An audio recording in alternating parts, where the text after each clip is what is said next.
তো ভিউয়ার্স, আমরা এখন চলে এসেছি একেবারে রাজশাহী থেকে মুক্তমঞ্চ থেকে সোজা নদীর ঘাট।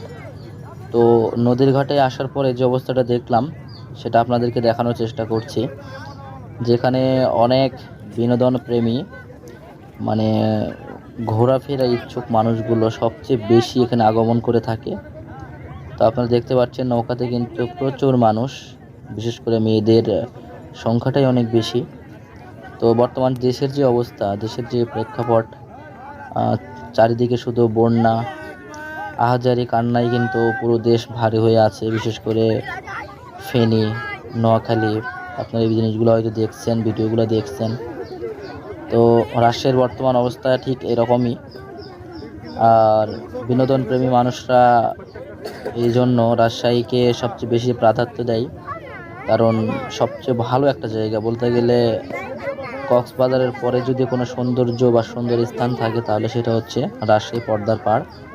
আর মানুষ এই জন্য এখানে আসে বিনোদনের জন্য।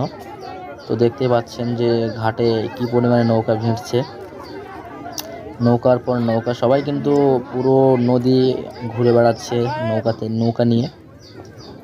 তো বর্তমান রাজশাহীর যে অবস্থা, আর ফারাক্কা বাঁধ যখন খুলে দিয়েছে তখন কিন্তু রাজশাহীর নদীর পানি অনেকটাই বেড়ে গিয়েছে। আর বেড়ে যাওয়ার ফলে কিন্তু রাজশাহীবাসীর জন্য একটু হলেও আতঙ্ক বিরাজ করছে। কিন্তু তারপরও আগে তো বিনোদন বাদে কোনো কিছুই চলে না। তো এই জন্য আগে বিনোদনের জন্য মানুষ বেরিয়ে পড়েছে, যে আগে বিনোদন করে নিই, তারপরে বন্যার পানি আসলে ডুবে মরলেও সমস্যা নাই। তো আপনারা নিশ্চয়ই দেখছেন, আর আমিও এটা ক্যামেরা বন্ধ করছি। বিশেষ করে অনেক ভালো লাগছিল, আবার একটু কষ্ট হচ্ছিল। সাধারণ মানুষ যেখানে বন্যায় কবলিত হয়ে শেষ হয়ে যাচ্ছে, সেখানে এনাদের বিনোদন সত্যি আসলে বলার ভাষা নাই। তো অবশ্যই আমরা সতর্কতার সঙ্গে চলাফেরা করব, কারণ দেশের অবস্থা খুব একটা ভালো নয়।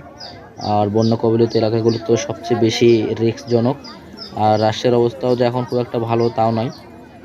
তো নেক্সট আপডেট ভিডিও পেতে অবশ্যই আমাদের চ্যানেলটি সাবস্ক্রাইব করে আমাদের পাশে থাকুন।